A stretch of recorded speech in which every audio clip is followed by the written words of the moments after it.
disabilities. There's a policy framework. So why should organizations include people with disability? There's a policy framework, so it's just in obedience to the law. We are signatories as a country to the UN Convention of Rights of Persons with Disability.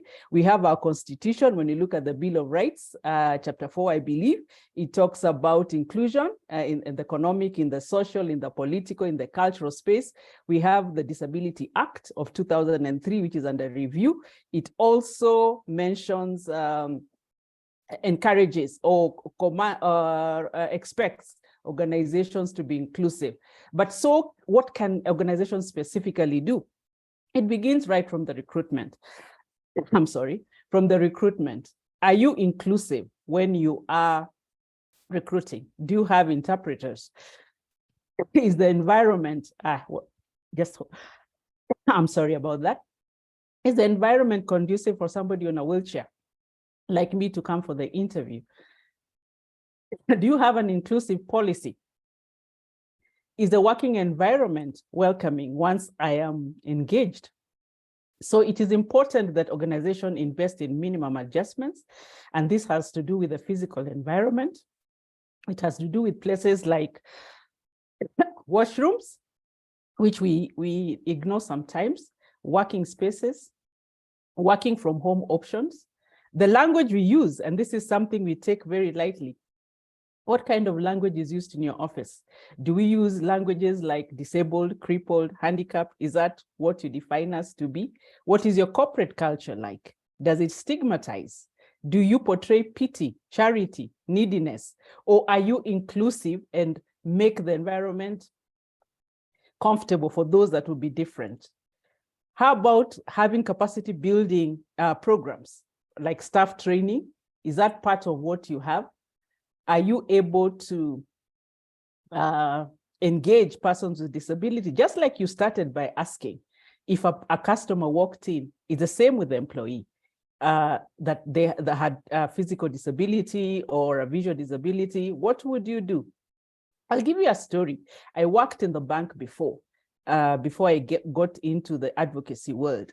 And one of the reasons I silently left the bank and was not ready or was not able to discuss was the washrooms. Every time I needed, so I have both worlds of experience. I got a disability when I was working. Every time I needed to use the washroom, I would have to go home. And luckily home was near. What if home was not near? So those are just the basic things you look at and we take for granted. And those are some of the things we can do. And I'm sorry, I don't know why my cough is intruding my conversation. Some of the things we can do so that we make the environment conducive, we make the environment healthy, we make the environment ability friendly, and therefore embrace persons with disability. Thank you. Thank you so much, Bright Polly, about that cough. We are canceling it. I don't know why it is deciding to come and interfere when we are having such a great conversation. You know, Bright, you have talked about the washroom. In customer experience excellence, we are always saying how the washroom is a customer touch point. The same way the reception or the entrance to your premise, to your business, to your brand is such a big touch point. We keep on talking about the washroom as a customer touch point that is a deal breaker for the internal and the external customer, because a customer can come to your washroom and make a decision about that restaurant, about that business, about that organization, about that office, and make a decision there. And so in as much as we are looking at the cleanliness of the washroom maybe, or whether the washroom has a mirror, if it is in the ladies' washroom, because if a washroom without a mirror, a ladies' washroom without a mirror is not a washroom. We need to ask ourselves right now, based on the story you have told and how it is a deal breaker for you, are our washrooms inclusive? Are they? So to the group on this call today, that's an area for us to go and ask ourselves, are our washrooms inclusive for the internal and external customer? And talking about internal customers, Winnie, please tell us. There's a bit of work that has been done, both in public and private sector, for inclusion of persons with disabilities in the workforce. And there's many organizations that are trying to say we shall reserve this quota of the number of jobs, say, for example, to include this team. What can we do as organizations to ensure that we are more inclusive in terms of employment? Because finding jobs is hard. Whether you have special needs or not, it is very difficult. And so therefore, those with special needs find it even that much more difficult, because those who have their full functionality are struggling. What could we do to be more inclusive, Winnie? Talk to us. Great. Thank you once again for that question. I think there's a bit that you asked previously about what jobs can persons with disability do. Just a bit on that, I believe that these people can do a variety of jobs that depending on their passions, because they also have passions just like all of us.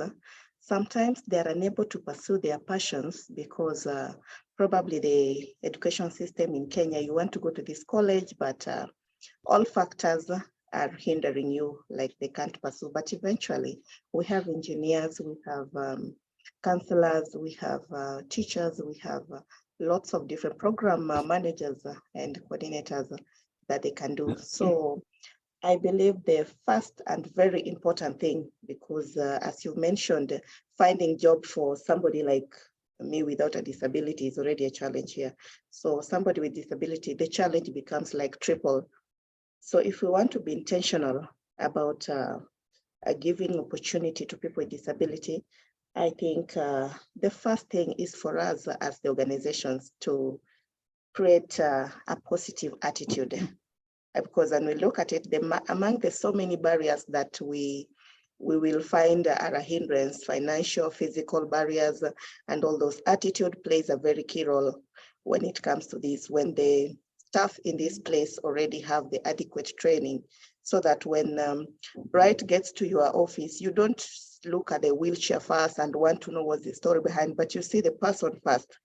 Because from her short speech, I believe already you can tell that there's so much value that she's bringing on the table, other than her way of moving or stuff like that. So I feel that changing of our attitude is one very key area that all of us can engage in. And this is very easy. We can start by having the staff trained on basic things, disability etiquette. The first time you meet a person, how do you approach them? How far or how close can we relate with these people, and what will make them comfortable or uncomfortable? I remember when Carol was inviting me for this meeting, I really insisted that as much as I'm a real inclusion champion, there are things I don't want to talk about. Well, I feel a person with disability is better placed to speak about them. As much as I might have that knowledge, but I still feel it just makes more sense to give them a chance. There are things that you can do, but they can as well do. Why not give them that same opportunity? They are good receptionists, they can as well work. And sometimes you go to, I think, Bright Nose National Council, you find very beautiful ladies at the reception. And unless you, maybe they stand or walk, you might sometimes not even realize, and they're able to deliver very well when given such jobs. So they're just a variety. One thing we can do other than training people on being disability accommodative in our attitudes, something else we can be intentional about recruitment, because once we have them on board, some of the trainings we can even done internally. Once you have a deaf person in your organization, once you have somebody with physical disability, or like that, then it will be easy, because you'll be realizing, oh, even our kitchen is not accessible as we thought. Even this walkway, we thought this office space is well arranged. Then it makes it more easy than when you just make it theoretical. And when you are advertising for your jobs, you can maybe put this as part of your advertisement, that we are an equal employer who will provide reasonable accommodation for people with disabilities. So you are intentional about bringing them on board. Once they come on board, the things that Bright mentioned, just creating spaces, the basic environment around the office, And even as you're doing that, something else that you can do is to make like your information. If you have brochures, if you have your website, you can make a website that can be readable, like WordPress, or something that can, the blind people can use, like screen reader when they can't read, but they're able to use screen reader to access all your information, something like that. So those are just basic small things that an organization can do to just ensure that your office is friendly. If it's in terms of having light, for some people, they just need sufficient light that some other people might not really realize. So there are basic trainings that I feel, as we have started this journey with ICX, we could organize for something like that: disability etiquette, just inclusion, and I think basically that's it. Thank you very much, Winnie. Bright, you started speaking about what we call in customer experience excellence, the language for customer service excellence. There's such a thing. We talk about what to say and what not to say, and there are many trainers in this room who even train about, these are the do's and don'ts. This is what should come out of your mouth, and this is what shouldn't. Are there some things that we need to be sensitive about to either say or not say? Because you started talking about, are we referring to persons with disabilities that say crippled or unable, or I don't know, what could we say or not say? Some people say that we shouldn't even say disability, we should say differently abled. And then some people say that when you try to make it like that, then it becomes even worse than just naming it as it is. So please share with us a little bit, what kind of language, when you talk about attitude, I think that's where it all starts. Because when somebody talks to you, you can see they're unspoken. But what about the spoken? Could you speak a little bit into that? Over to you, Bright. Thank you. Language, really, what you call a thing determines what you think about the thing. So language is critical. So there's need to discourage this ableist language that is labeling. And the best way to go about it is not to assume anything. You need to communicate respectively, but you also need to ask the person what their view, what they want to be called. There are people when you say differently able, they're fine. There are people when you call them a person with disability, they are fine. So the essence of communication is respect, is not assumption, is avoiding labels. I remember one time I was hospitalized, and I would hear nurses in corridors talking to each other, and they would say stuff like, have you gone to has the paraplegic room 4 eaten? And paraplegic means I am paralyzed from waist down, and therefore I got a label. And I lost my name all of a sudden. And the label became my identity. So just being respectful, using my name, finding out from me, not assuming, using even the right tone. Sometimes the tone is the problem, it's not even what you say. And the kinds of questions that you ask, like if I walked in, and I believe I walk in on my wheelchair, and you ask me what happened to you, as your first question, there are many times I've been asked that question and I actually don't know the answer because I don't know what you're talking about. Having lived with a disability for this long, I no longer find the wheelchair as a tool of inhibition, but instead is a tool of freedom. So I don't even think about it. So when you ask me, what happened to you? In a low tone like that, you're already using that ableist language that is already profiling, or don't worry, you'll be okay one day, So we need to be able to not assume that we know, but engage the person, let them tell you what they're comfortable with, just the same way that I don't come to you and intrude. I don't ask you about personal matters, and unless you've made me comfortable to ask. So it's the same thing when we look at language, when we look at presentation, when we look at engagement. Fantastic. I don't know whether you are moonlighting as what you do in your safety and day job, because you are speaking like a customer experience professional. I don't know whether you do these things in secret somewhere, because every single thing you have said is exactly what we preach in customer experience excellence. It's a marvel that we are not doing it for this category of customers. Do not assume. Have boundaries. Honor the customer. Handle them with courtesy, dignity, and respect. Don't do to them anything that you wouldn't want to be done for yourself. So why are we, and we here I'm saying all inclusively ourselves, why are we so quick to do different for the customer groups, persons living with disabilities? You have talked about inclusion. Ask, what would you love to be addressed as? And then we just run with that. It's the same way we ask customers, what would you like? Would you like to be called by this, that, or the other? And we run with it. And so therefore, I think that message is coming on and on. You've talked about ableist. We don't want to be racist or tribalist or misogynist or all of those ists. And so therefore, we shall stop being ableist and be more inclusive. Winnie, can I ask you, with your work, the work that you've been doing with inclusion, what are some of the myths you find? What are some of the things that you find are myths we need to debunk? I know for sure there was an activity, and I was talking to Winnie and I was telling her the non-speaking people. And she's asking me, who are these non-speaking people? And in my mind, I think I'm trying to be very polite and politically correct, or is it language correct, and not say deaf people. And she said, Carol, quit with that. What is non-speaking? They speak, they just speak differently. So that's the label that Bright is talking about. Here I've gone and labeled, and I'm thinking I have all this customer service language because I've been in customer service. Gosh, niliji chuna kabisa, chuna.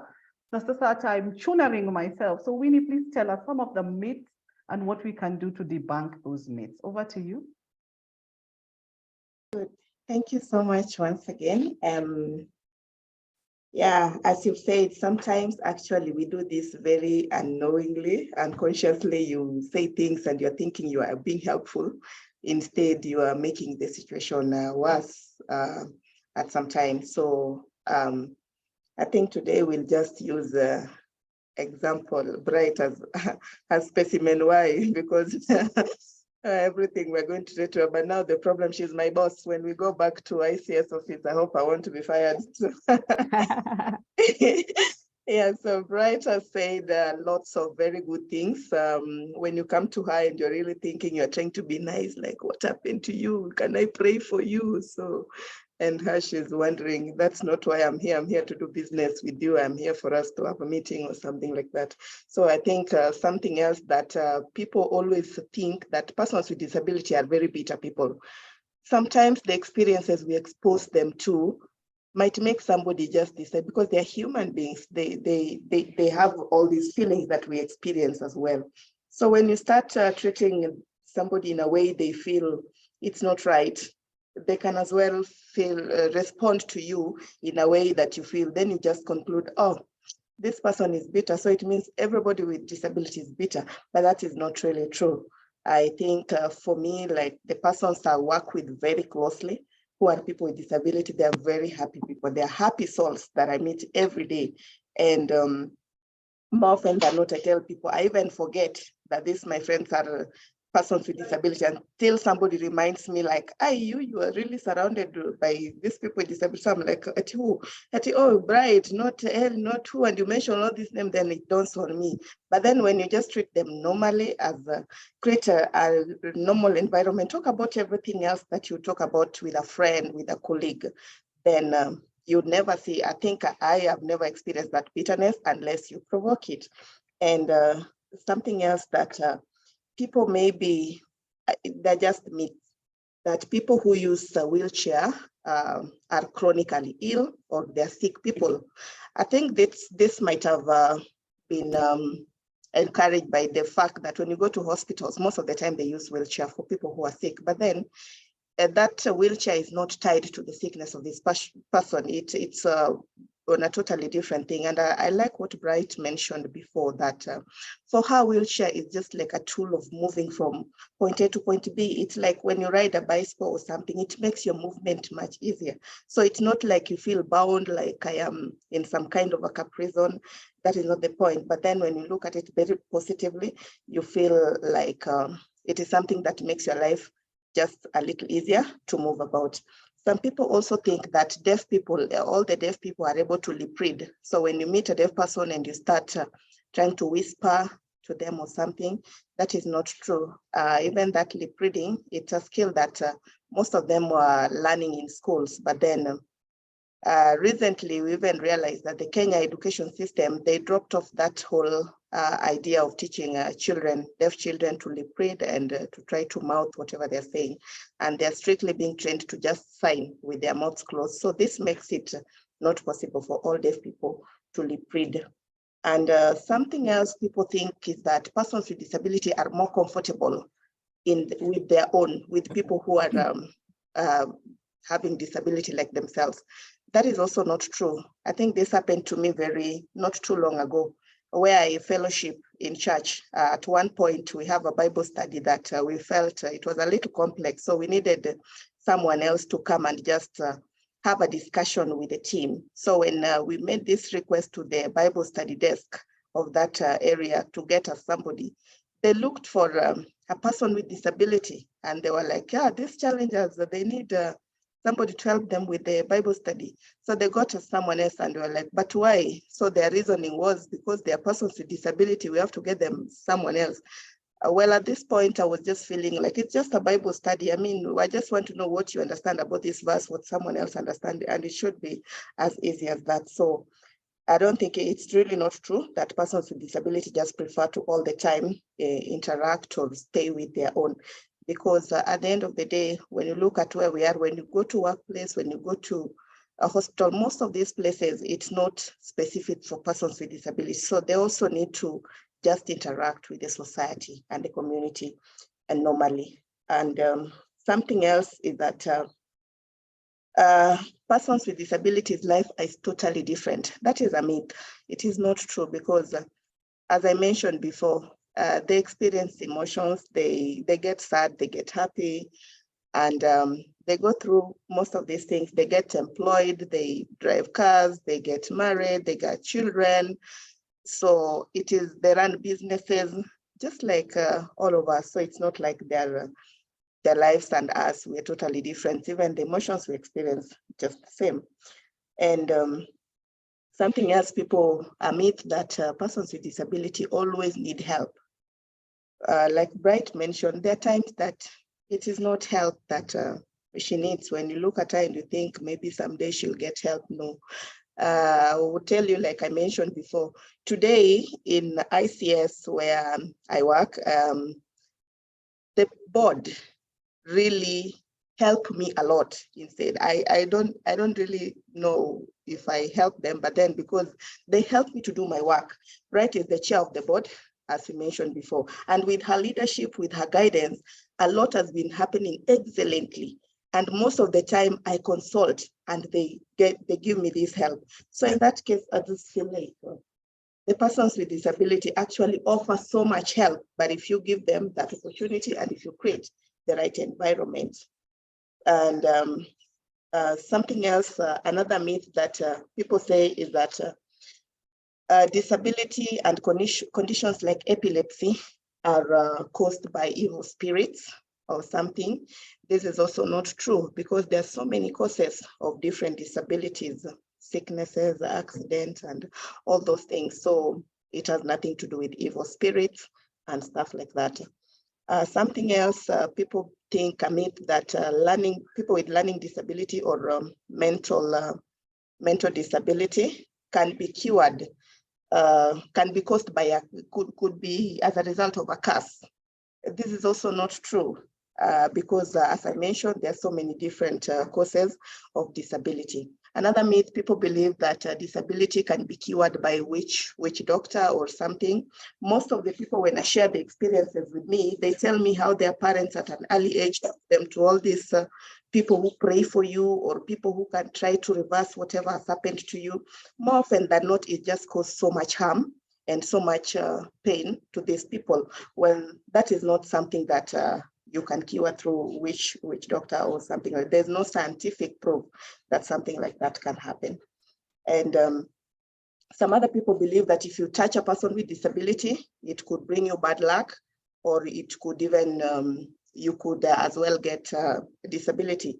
This is not true. When you hug these people, when you touch them, there's nowhere, disability is not contagious. So it's not like you're going to become disability the next minute. So they're just people like every one of us. And some other people also believe there's a time that we had really issue. People with albinism really suffered when people had some myth that if you use parts of their body part, that concoction, you are able to get rich, you're able to get this wealth. All that is not true. There's no way it is proven. So there's so many myths that we can talk about the whole day. But I think that, and I'm sure even you guys who are seated in this meeting, if we're given a chance, all of you, you've had these ideas in your mind. You're just looking at somebody and you're thinking, maybe this person can't get married. Maybe this person can't run, can't work. Maybe especially when you look at the ones who maybe sit in town and not doing much. Well, there's another very beautiful side of persons with disability, and that is the side and the picture that we want to paint in your minds today. Thank you. Thank you very much, Winnie. You've painted a very beautiful picture. I invite questions on the chat or raise your hand. This is question and answer time. But before that, I want to ask Bright one question and Monica one question, because you have told us just to ask. Monica, I am wondering, do you get tired? Are you getting tired? Please let us know. I think I have this myth in my mind that signing is very tiring. So Monica, you can speak, and Winnie, you can interpret for us what Monica is saying. Monica, are you getting tired?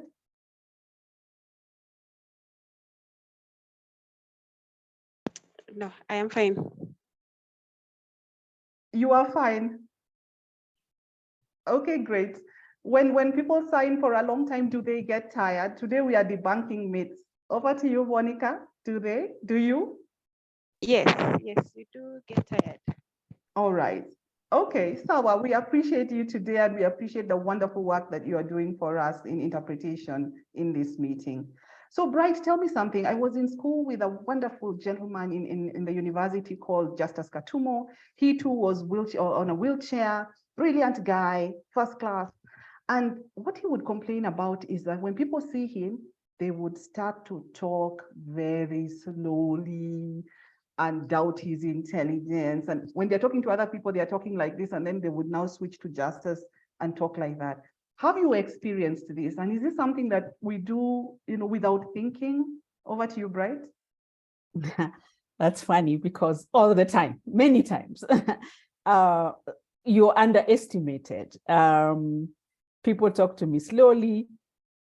People talk as they want to touch my face, like the way you do for a little baby. Hi, and they want to touch your face. I've experienced that many times.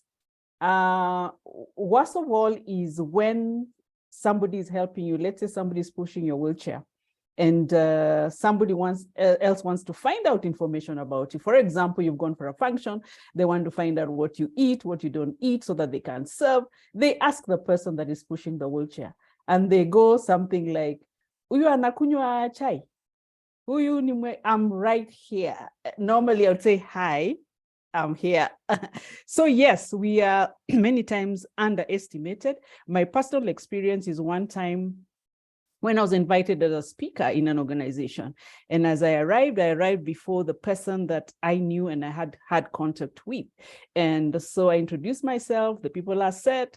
My name is so-and-so. And the person looks at me and second guesses, looked like it can be you. So I sat at the back, and the person was late, so they were getting agitated. So when the person finally arrived, and they said, "Oh, but our guest speaker was here early, before time," and they looked at me, they say, you're already underestimated. The other thing they do is we can be having a conversation. People can be having a conversation.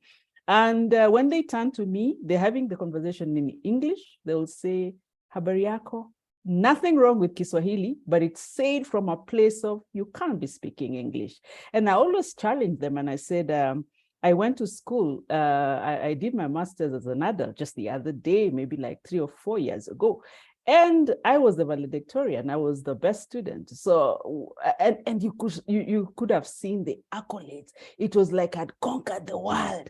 It was like, that is also able, is covert. It's not obvious, but you don't expect me to excel. Therefore, when I do, you make a big deal out of it. It's the opposite of underestimating. So both ways are uncomfortable, because if you give me accolades for arriving to work early, or finishing my work, or being the best in class, well, what expectations did you have for me? That I would be the last, therefore if I'm first, it's strange. So yes, I do experience that, but as an advocate for disability, I always take the opportunity to educate. One time I was taking a flight to some place, and the pilot came to me because the flight was late and said, let everybody get in, then we will load you. You know, I smiled and I said, that makes me luggage because everybody else is going in. So who am I? So luggage follows or what? So I think even in our conversations today, we must remove the barriers of them and us. There's no them and us. It's we. And the question I had asked earlier, when I was coughing, I think I lost track of things.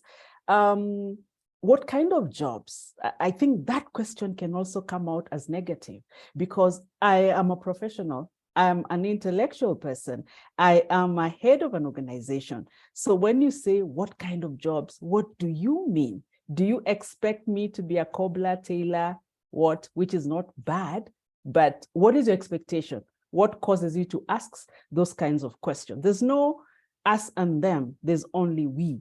And the moment we remove that dichotomy, we stop then planning for quote, quote, normal people. Why is a door 6'8"? What if a door was 3 feet and all of us had to bend over? Who is more abled then? You know, I would definitely glide through a three feet high door because I'll be sitting on a wheelchair. You'll be standing and maybe you're 5 feet, 6 feet. Therefore, will I call you disabled? Therefore, it is very important to be conscious about our environment and the language we use. There's no us and them, there's just we. And let's celebrate diversity. Let's not try to fix diversity. Diversity is beautiful. We just do things differently. If you want to call me paraplegic, kiwete, whatever, then can I also call you diabetic and cancerous and everything when you walk through the door? So that's just what it's about. It's a mind shift, a paradigm shift, that we look at people as people, person with disability. I'm a person first, then the disability is the situation or the condition I find myself in.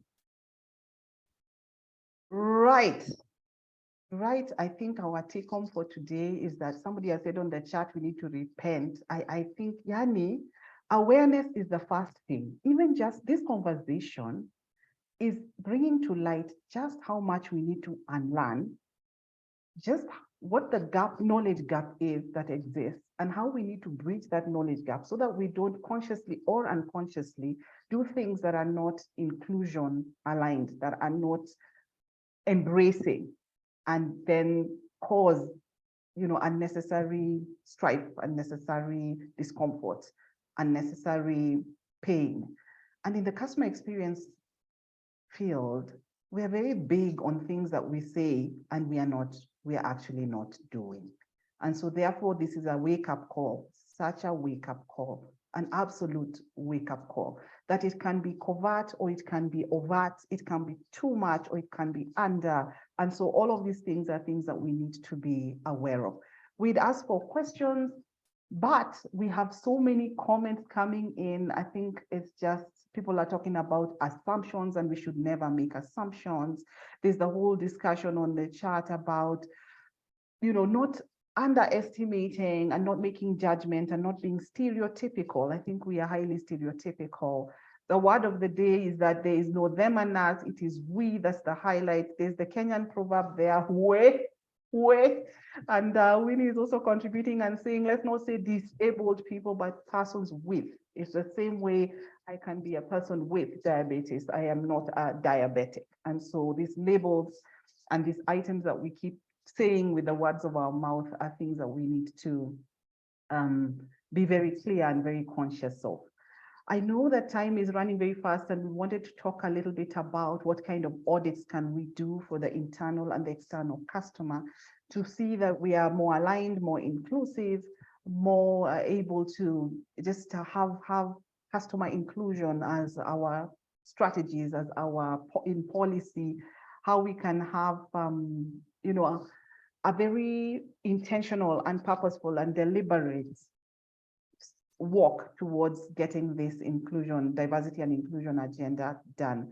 So we have like 8 minutes to go. So I don't know whether we can get into that conversation, or we can arrange a different one, or we can get in touch with ICS about the auditing, because we would possibly not be able to audit for ourselves.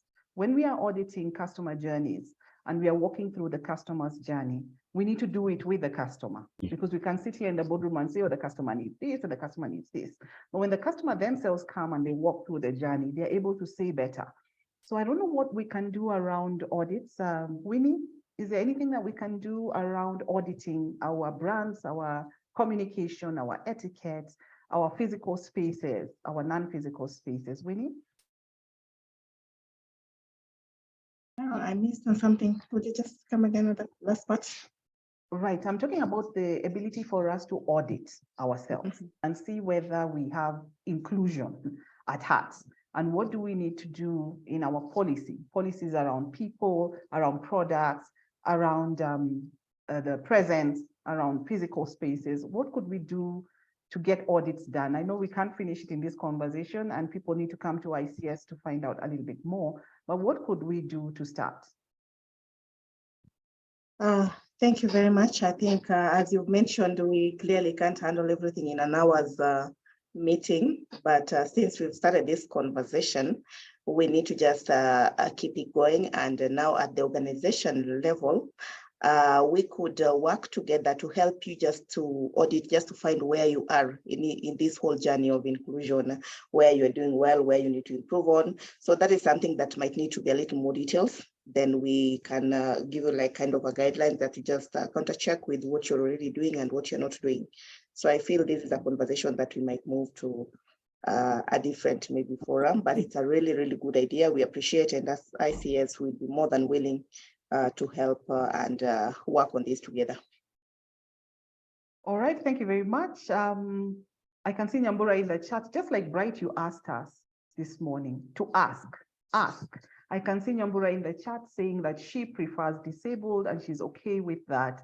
And so therefore we shouldn't make blanket assumptions. We should just ask. We should not just decide things the same way we want to be asked, the same way customers want to be asked. So as we wrap up this beautiful conversation with a nice bow, oh, I can see a question coming in before I call it off. Tauhida is asking, very, very interesting conversations. I just wanted to ask Bright about her experience at the airport and what she thinks we can improve on. Bright, there's a question for you there. Tauhida is a very, I know people. Tauhida works for Kenya Airports Authority. She's very passionate about customer experience. When you need help at the airport, dear people, you need to know people. You need to call Tauhida and she will sort you out. All of you frequent flyers here. So Bright, maybe you can answer that before we wrap this up.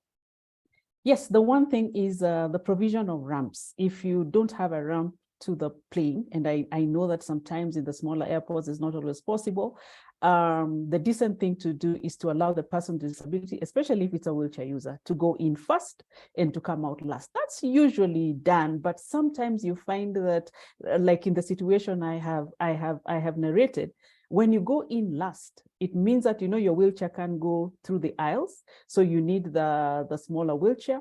And sometimes if it's a smaller plane, you have to be carried, and you're carried when people are already seated. So you're going over people's heads and you're being lifted up, and maybe your shirt is not properly tucked in. Decency is not just for the able-bodied is so as you call yourself, of the temporary abled. I'll give you another label there now that you label us. But it's for everyone. My decency is crucial. I always insist I go in first and I come out last. So one day when somebody said, but we can carry you, the lift is not working, I said, okay, let's start by carrying you first in. How do you feel when you're carried in? So that is the kind of attitude we just need to have. Sometimes we don't have all the facilities that we need, and we do appreciate that. But when we don't, then accord us the decency in terms of getting in first, for example, and getting out last, so that I maintain my decency. Thank you. Absolutely fantastic. We are doubling back to what we preach in customer experience excellence about not negotiating on CDR. It's called the CDR principle. We must absolutely treat our customers with courtesy, dignity, and respect. It doesn't matter the situation. Whether it is even a customer conflict situation, courtesy, dignity, and respect can never be compromised. I can see we have a few minutes to go. I want to ask for parting shot. I think we must have another session. Clearly we must. We haven't had enough time to exhaust all of this. There's so much more that we need to do. Let me ask you for your parting shot, Winnie, and then your parting shot, Bright, and then your parting shot, Monica, and then we shall be good to go. So what last words do you want to tell us, Winnie? So maybe before I forget, Monica, when I realized she struggled the last time she was posed a question, normally interpreters, we are very silent in meetings. So that kind of confused Monica. So Monica, I think when your turn, you can just talk and I'll interpret for that moment. So for my parting shot, it's the story, a very normal, common story, and it's going to be brief, of this old man who used to go to the beach to just have a walk and write, journal his thoughts. So one day as he was walking along the beach and journaling everything else that comes to him, he saw a young boy from afar. And this boy kept bending down and standing up, walking, bending down and standing up. When he got closer to each other, he realized he was actually picking something and throwing into the water. And then when they eventually met, he asked this young man, what exactly are you trying to do? And this boy responded like, the huge storm that just happened, it just swept out lots of starfish onto the shores of the beach. And definitely because they're out of the water, if they continue staying here and the sun shines on them, they're going to all die. So what I'm doing, I'm picking them and throwing them back into the water. And this old man looked at this young man and like clearly, what are you trying to do? These things are over thousands, tens of thousands. How much difference can you make when you pick them and throw them back? And this boy paused for a moment and told him, I understand, but then that one that I picked and threw back into the water, I have made a difference in its life. This is the same case with the issue of inclusion of persons with disability. You might think it's could be overwhelming, all these things that you are saying, it's so much, but then that's small impact that you take, that one ramp that you build, that one toilet that you made inclusive, that one person that you employed with disability, you've made a difference in their life. It doesn't matter the tens of thousands who still need you to reach out to. So that is my parting shot. Don't feel overwhelmed, don't feel like it's complicated. It's a very simple agenda that if we work together, we can make an impact one life at a time. Thank you. Making an impact one life at a time. It's at this point I feel like saying amen, and so I shall just say amen. Just one life at a time, one person at a time, one intervention at a time. Thank you, Winnie. Over to you, Bright, your parting shots. First of all, thank you very much, and I'm honored to have been part of this discussion. I will just say that let us embrace diversity, focus on three things: check your attitude, check your words, and check your actions. It's not very complicated. Thank you.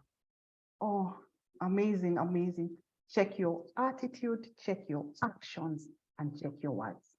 So dear ones, this is what self-audit. Before we come even to the disability audits we want to do for our organizations in terms of communication, language, whatever, let us audit ourselves. Let's check our attitude, let's check our words, and let's check our actions. Parting shot for you, Monica. What do you want to tell us this morning? Or is it afternoon? Oh, it's afternoon, it's lunchtime. Yes, over to you, Monica. Okay, thank you. Great discussion. I have really learned a lot. Yes, so thank you. All right, thank you very much. Good people, we have come to the tail end of this fantastic conversation. We want to thank the team from ICS, Winnie, Bright, and Monica. You have inspired us this morning to do something. And we promise you that your conversations here have not been in vain. We are going to do something right now. And because we have the power to start with ourselves, we shall start with ourselves. Sometimes people say, I don't have budget, I'm not able to do this, but we can change ourselves immediately. Look at our attitudes, our thoughts, our words, and make a difference for just one person. And so we are walking away with that. Most definitely, we will ask you to come back again. Please be ready to come back again because we have not even scratched the surface. How do we find ICS? How do we find ICS? I think we have the contact somewhere. Let me look for them. I think if you have what's on screen, this is where you can find ICS. Each and every one of us, let us look for them so that we can have these conversations at work. We talk about employee experience, we talk about customer experience. Let's make sure it's the real experience that we want. On behalf of ICX, I want to thank each and every one of you for coming and for spending your time here today and for asking questions and for making great comments. Let us keep the conversation moving in every space. Even this alone, having this conversation alone is a big thing. There is a feedback form on the chat. Please use it. Please give ICX feedback about this forum and any other forums that you may wish. God bless you all. For lunch. Thank you very, very much. Mbarikiwe sana. Thank you. Bye. All right. Thank you. Bye. Bye, everybody.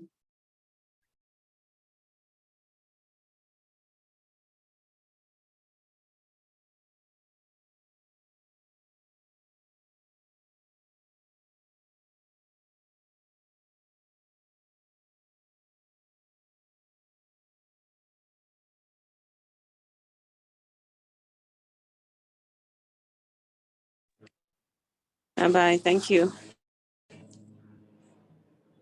Thank you. Bye.